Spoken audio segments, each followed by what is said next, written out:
After East West, so let's talk about after East West. What happens after East West? After East West, I had got my first offer to play overseas in Mexico, but it actually wasn't official. How can I pro basketball? It was of course Mexico is overseas, but it was a basketball tournament that was overseas. Mm, They was paying me 300 per game. Um, and at that time, I had a son mm, named Ashton, so it was like school was not paying enough. NAIA wasn't even thought about yet. mm, So I had to, and my coach always wanted the best for me. And he was like, by me having a son, I need to make some money. It's time right, for me to make some money. Like I said, I never had a job. I never had a 9 to 5. Never. right. Still to this day, I never had a 9 to 5. I don't know what a job. I don't know what Walmart is. I Mhm. don't know what Target is. I always knew once I started basketball, it was always basketball. So it was take this offer. You got to start somewhere. Again, I didn't go to high major college. I'm at a private school that's half NAIA and half in NWJCAA. Yeah, East West like in the Christian League, I believe. Yeah, US, you yeah, know.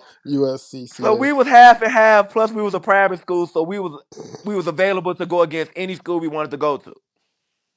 Mm, So that's just how East West is. So I'm just in the middle. So I had to work 10 times harder. But when I was offered to play in this tournament, they was saying like, yeah, we was gonna be playing 15 to 20 games, 300 per game. I say, hey, that's some pretty good money, right. especially for me coming from nothing. This is something now. So I took that offer. We actually won the tournament. I won the championship, Mm, and right after I won that championship, um, I wouldn't say a close friend.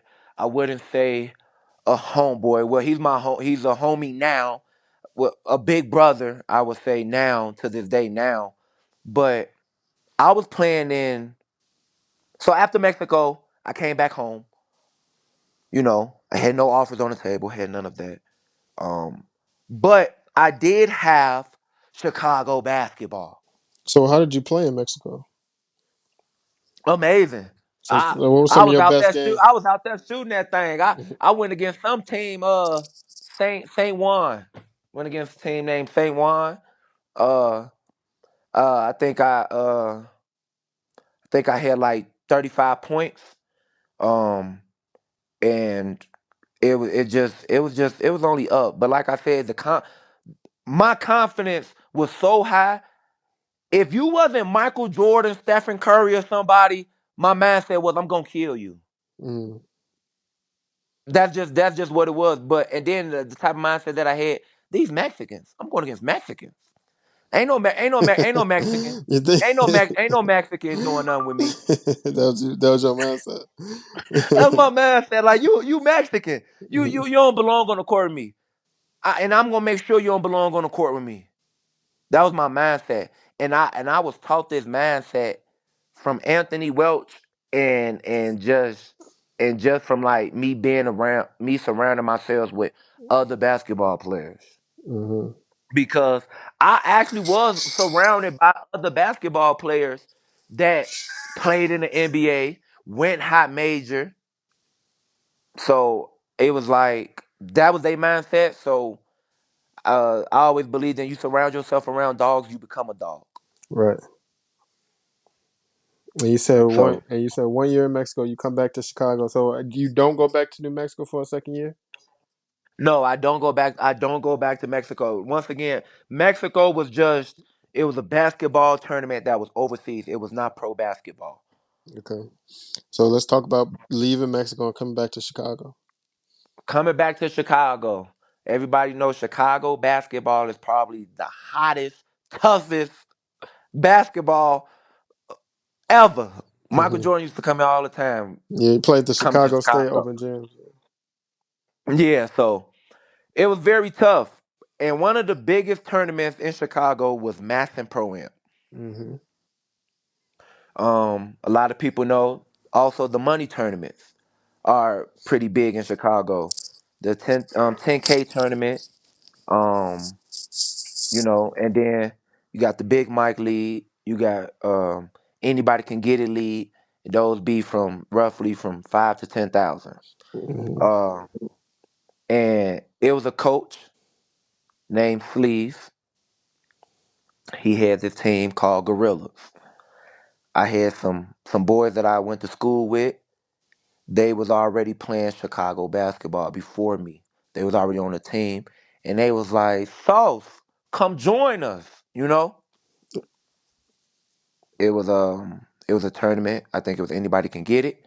It was at Urban Prep, Inglewood on 63rd. Uh, Big tournament, lot of killers, and when I say a lot of killers. Magic, this pretty much was around some people prime, some people not, but it was a lot of killers. And at that time, the OGs ran a tournament, and the team was called Village. Hmm. They pretty much ran Chicago basketball. And so I joined this team, Gorillas. We young. I'm probably the only player on the team that got this college resume of especially being ranked number one in the nation in NAIA. Other than Eric Ross, he was a boxer, actually a champion in boxing, and he actually played pro overseas. So other than him, I was pretty much the next thing that was on the team that had a pretty good college resume. Right. So it was a slow start. Sleeves did not know me from a can of paint. So of course I came off the bench. Yeah, they really show you But much respect. yeah, but every time he put me in the game, I'm serving. I'm Mm. hitting threes, crossing people over, getting buckets and stuff. And as everybody know, Will Harris, he always on the mic. He gonna talk trash about you if you playing bad. But if you playing good, he gonna say nothing but good things. He gonna hype you up. And the confidence that I had, all that was like an extra boost. Right. He started giving me a nickname. He started calling me Bradley Beal.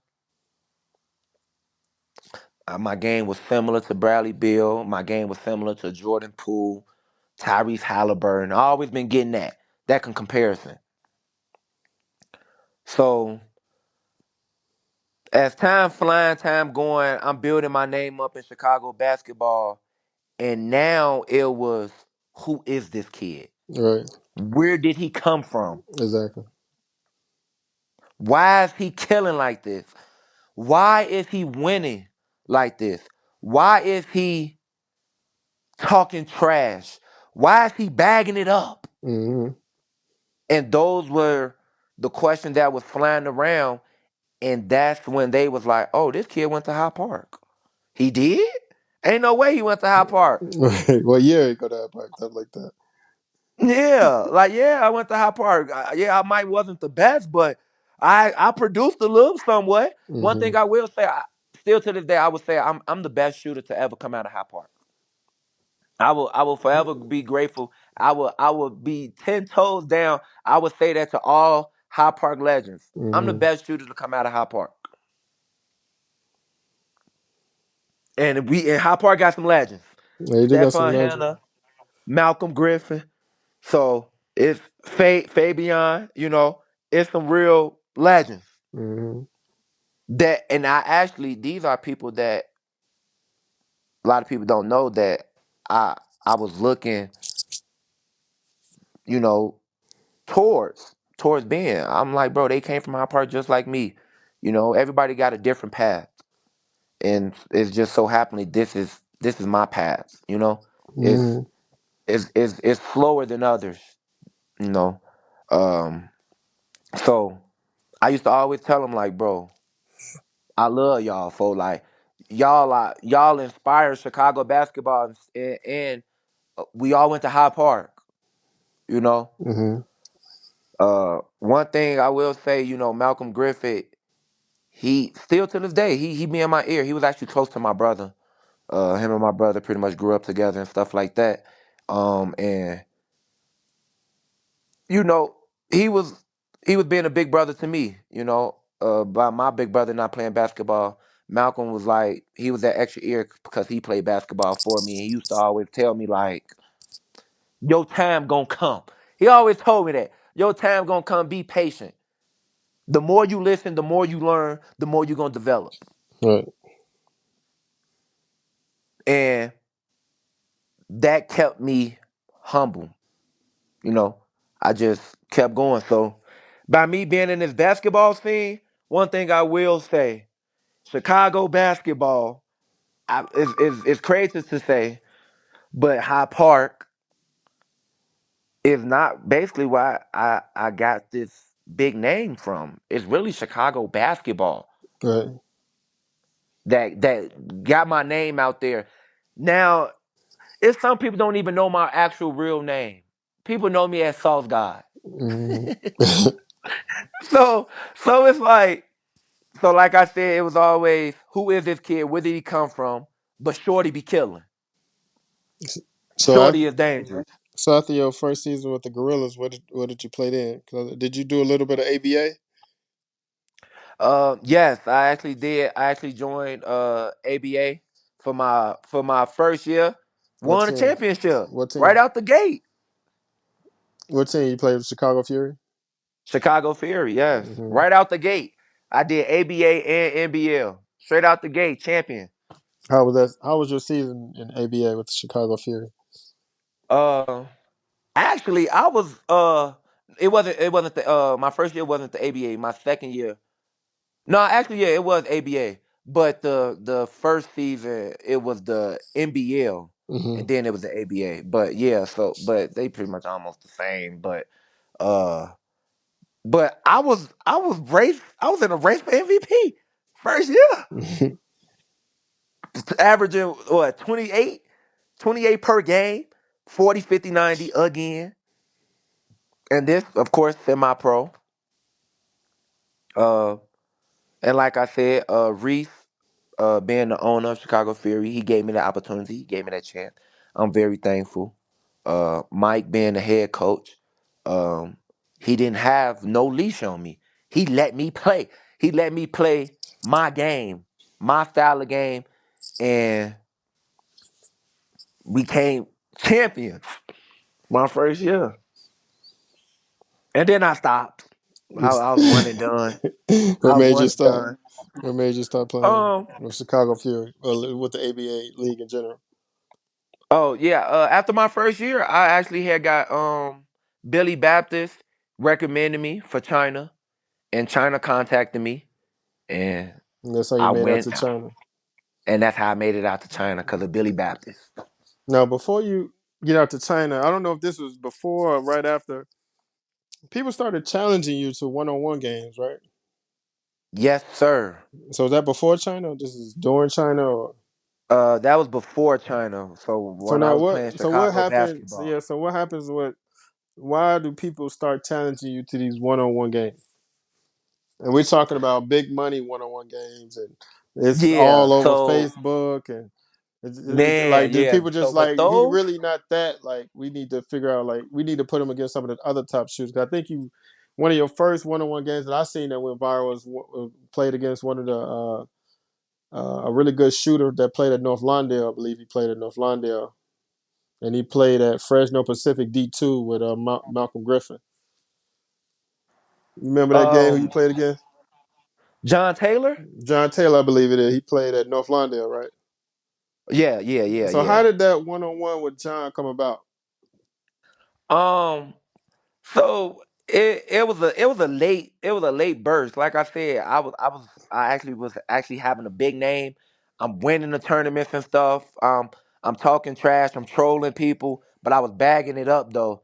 And they was like, somebody need to put him down. Somebody need to make him be quiet. Somebody need to put him in his place. And John Taylor was in Texas at the time, and he was like, I'm steady seeing this sauce guy down my timeline. I want to see what he really about. You know, Right. I let me get a hold of him. Let me challenge him. Let me play him. And I was like, and everybody was like, bro, this a legend. This Hmm. one of these legends in Chicago. And I'm like, yeah, it was an honor by getting challenged by him. By me coming from nothing and starting to become something, and by getting challenged by him, that was a blessing and an honor. Because again, he could have just looked at me like, "Oh, shorty, a nobody.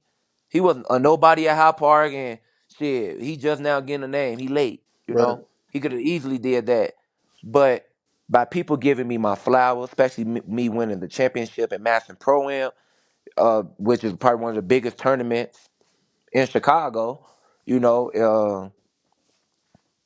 I was getting flowers quicker than others, I would say, and this was actually just my second year in, basically. Hmm. So he challenged me, and you know, things happen. I had to handle business, and I stood on business for sure, And you won that game. and I won that game. Yes, sir. Yeah, that was something that I even seen. I think it went viral of you beating them 1-on-1. How many more Yeah. challenges did you get after that? Uh, I got challenged by Mitch Anderson. I had got challenged by Chris Deal. Um, And Chris Deal was like a social media celebrity, right? If I'm not mistaken, through uh, basketball. If I'm not, is that the? Is am I thinking about the right guy? I don't know, but they said during his prime time he was really good. Like they say he was really good. Like and sure he said he was really good. So and he played overseas too, basketball and stuff. So he got a pretty good name and stuff like that. So he had challenged me. I beat him. Well, of course, I have not lost no 1-on-1 that I have been challenged. So So after Chris Deal, who else challenges you? well, actually, Chris Deal was first. Hmm. Before Chris Deal John. was first, and then it was John. But what made the John one go so viral like it did? Was, the Chris Deal one. I don't. I think I may have seen it, but the John one seemed to just go all over Chicago.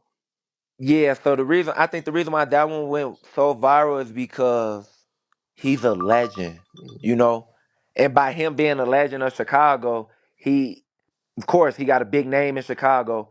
And that was a major win. That was somebody that it holds weight.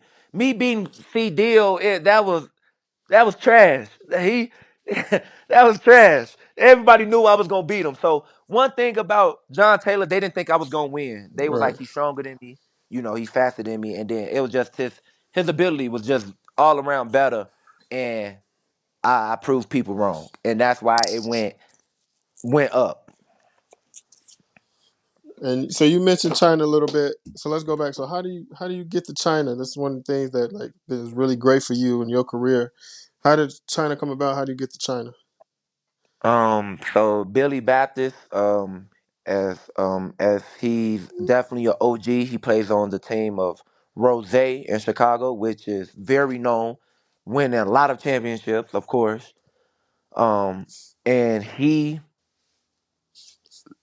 fell in love with my game. He said, I remind him of himself, and so he put in a good word in China for me, and he was like, "Look, I can make you some good money, you Hmm. know."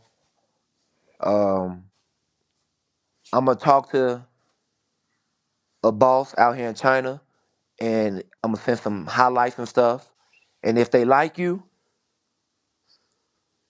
we gon' we gonna go from there. Hmm. And so they liked me. They called me, got me a plane ticket. They gave me a crib, pretty much the whole 9 yards. And You got your job as well. You teaching down there as well, right? yep, I actually teach the kids. I actually was playing a lot of games, and now I'm actually the next big thing, pretty much in China, closest to the CBAs, pretty much. Hmm. It's an organization called 116. They probably the second biggest thing in China, Hmm. and I've been in China for 4 years now. So how much did Billy Baptist help your? Am I saying his name right? Yeah, Billy Baptist. how much did he help your professional career? How much inspiration, and as far as give you the opportunity to do something that was a real opportunity. Because I know you said that the Mexico thing wasn't really a real opportunity. I'm not sure why you stopped the ABA thing, but it seemed like it kind of was like maybe not like a competitive thing to you, maybe a boring thing to you, but China just seems to be the right fit for everything that you want to do.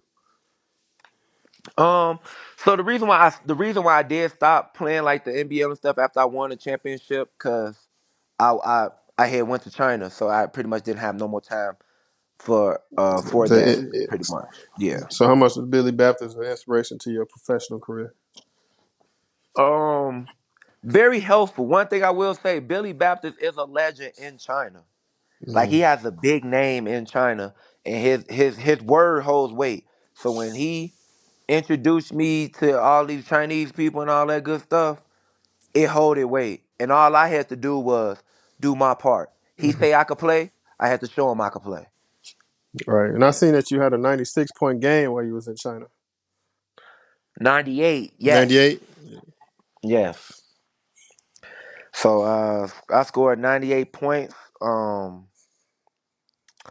My first year in China, scored 98 points, and that was a lot of people say how against who? Was he going against kids? Was he going against that?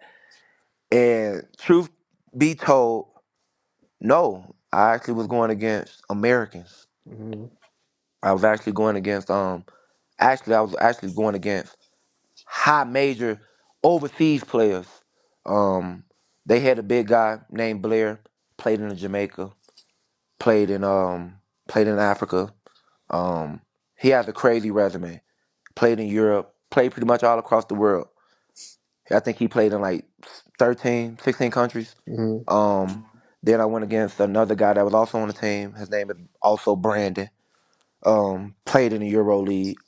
So when they say how and when, well, it was against Americans, and the Americans guarded me. It wasn't the Chinese guarding me. And again, the Chinese people were actually NBL players for China. Mm-hmm.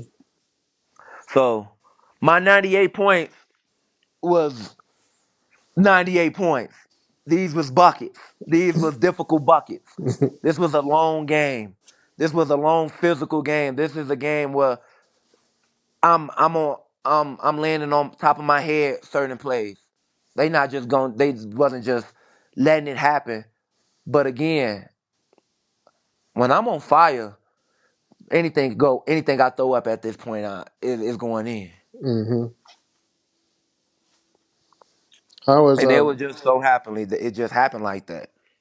how was being out there in China? Impacted your life or changed your life? Um, One thing I will say is China changed my entire life, especially for me growing up, not having nothing, really not having my parents in my life and stuff like that.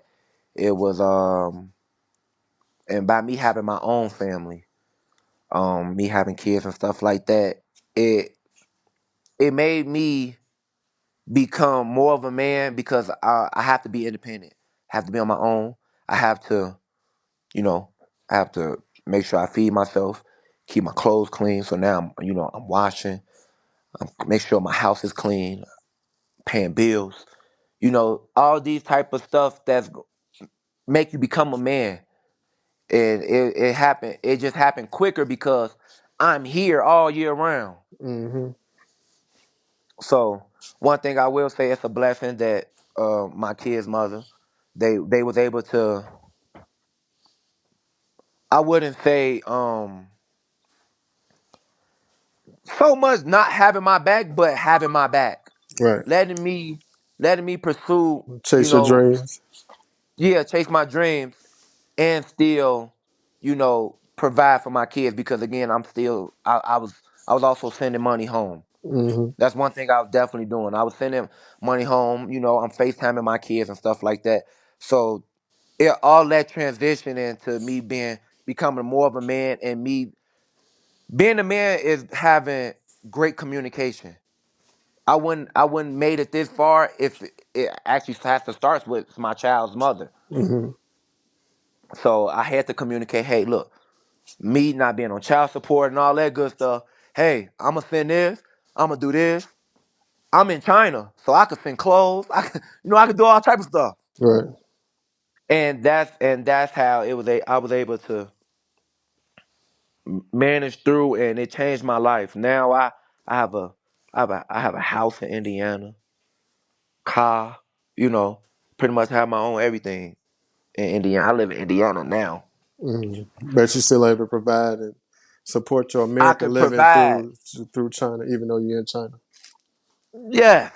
And it's truly a blessing. It's truly a blessing, especially by me making it all the way through 4 years. It's been ups and downs. I definitely went through a struggle moment in China for sure. A lot of people don't know that because I always keep a smile on my face. But I definitely went through a struggle my first year. Nothing good did not come for me in China until I scored 98 points.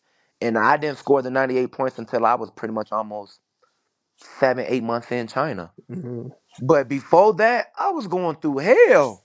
Meaning, like, what, just transitioning, adjusting to the game, playing out there, or just adjusting to Uh, not being paid as much? Like, what was the part of going through hell? Um, so the part about going through hell was, again, you in somebody else's country. Right. It's they way or no way. Hmm. So if they say you're not getting paid, you're not getting paid. That's just what it is. Right. If It's up to you if you want to leave, but if you leave in the same way you came. Hmm. Um, they got if again you in somebody else's country, they have a little bit more control over you. They Chinese, you not, you American. You automatically stand out. It's only so many Americans here. Because again, you have to have a letter of recommendation to even enter China. You Probably can't even wake up and say, less. "Oh, I want to go to China." Probably even less African Americans, right? Yeah. So, um, so it was difficult. A Chinese boss, um, took my passport. So I was traveling. I had to get a temporary passport. Had to come back home. Man, you, I thank God that I was saving the little money that I was getting, so I was able to travel back home to travel back. Came back with a brand new passport, and then and I was only like 4 months in when they took my passport. I was only 4 months in. I went to go play this game, and we had won, and the boss was upset that I had won a game because it wasn't his game. So one thing about China, you can pick up games with other teams, but you have to but the person that you came for China for, they have to approve it. Hmm. And the game that I caught it on the fly. It was last minute.